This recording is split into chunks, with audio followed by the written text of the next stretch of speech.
All right, so how frequently and under what circumstances do you use a Doppler? So the Doppler is, in my practice, it's one of the most indispensable tools that I use in my practice. And those of you that have heard me teach at the academy know that I tell people that if you took my Doppler away from me, I couldn't really practice the way I practice. Because what the Doppler does for me is it gives me peace of mind. When we talk about, if we think back to our complete examination and records course, we spend so much time talking about figuring out how do we classify the joint being green, yellow, or red. And because remember, we don't want to get in there and start doing dentistry on patients that have red joints. Red joints are not stable joints. Anything that we do, the occlusion, anything we do restoratively to people with red joints is not going to be stable long term. So we want to avoid that. And the great thing about the Doppler is the Doppler, you can't fool it.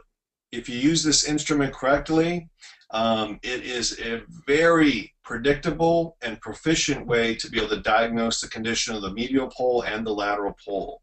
So how frequently do I use it? I use it all the time. I used it today. I mean, I would say that I use it almost every single day in my practice. And it certainly gets used in the complete examination because there is certainly a warrant in that for evaluating our joint structures. And also our TMJ patients who end up becoming complete examination types of patients. That's where we're using the Doppler. So the Doppler gets used on basically every new patient that ends up coming in the door, and then any existing patients that transitions from the general dentistry side into the complete care side, they end up having the Doppler used on them as well. And the thing that I'll tell you, Kevin, about the Doppler is that it is such a wonderfully cost-effective and efficient thing to buy. In dentistry, we're all used to the salespeople telling us, well, geez, doctor, it's only $5,000. I don't see why you're not buying this right away.